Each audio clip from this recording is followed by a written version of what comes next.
الحمد لله وحده والصلاة والسلام على من لا نبي بعده. Sans doute, parmi les grands bienfaits d'Allah subhanahu wa ta'ala qu'il nous donne des enfants.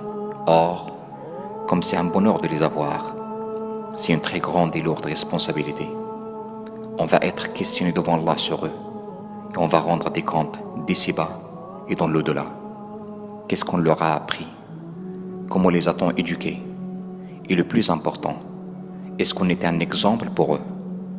Il faut qu'on soit apte à assumer cette responsabilité et à la hauteur de ce bienfait qu'Allah nous a donné et qu'il a privé beaucoup parmi nous.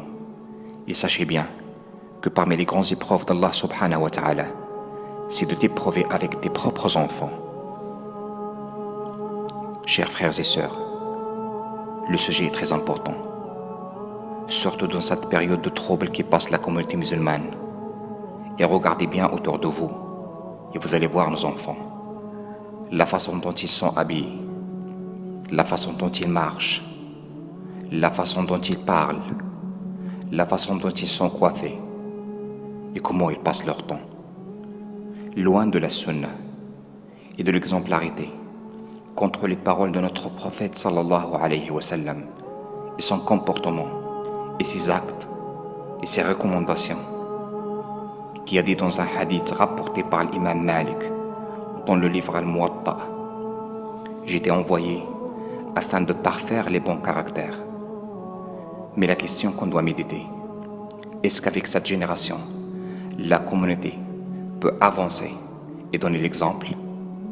Loin de là.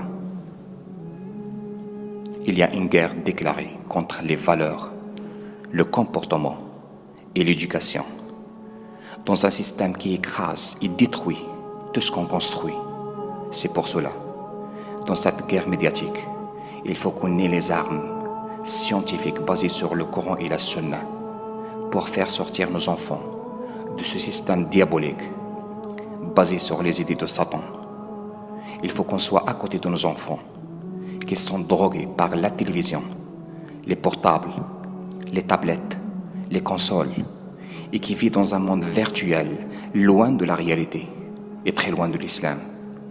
Sachez bien, chers frères et sœurs, qu'on est l'exemple pour nos enfants, leurs repères quand ils sont perdus. Tous nos gestes sont calculés à leurs yeux. Comment, akhil muslim, tu veux transmettre des valeurs nobles à tes enfants, le courage, la sincérité, la sagesse, le pardon, l'altruisme, et toi t'en as pas. Faqidu shay'i la yu'ti.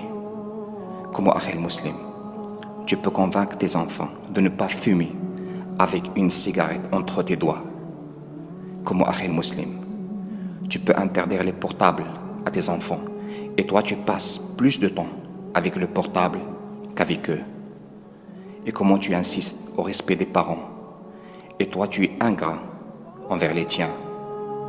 On dit, si quelqu'un plante quelque chose, il va le récolter. Si tu es radin, ne leur demande pas d'être généreux. Si tu es nerveux, ne demande pas à tes enfants d'être patients. Et si tu parles mal ou tu dis des grands mots, ne leur demande pas d'être poli. Si, akhil muslim, tu écoutes la musique et tu demandes à tes enfants d'écouter le Coran, ils vont être étonnés par ce paradoxe. Si tu ne fais pas la prière et tu demandes à tes enfants de la faire, ils vont être perdus et tu ne peux jamais transmettre l'éducation et les valeurs alors que tu es loin d'être l'exemple. On vit en France, mes chers frères, et vous connaissez très bien les problèmes qu'on subit ici. C'est un problème d'éducation de notre part et de mal comprendre la religion de leur part. L'islam est propre. Donner une bonne image et un bon exemple. Il y a des parents qu'Allah les guide. Ce sont eux la cause des dérives de leurs enfants. Ils les poussent à faire les interdits ou ils n'interdisent rien. Sache que ton fils, un jour ou l'autre, va te demander des comptes ici au bas monde, car tu t'es responsable. Ou il témoigne contre toi devant Allah si tu ne l'as pas bien éduqué.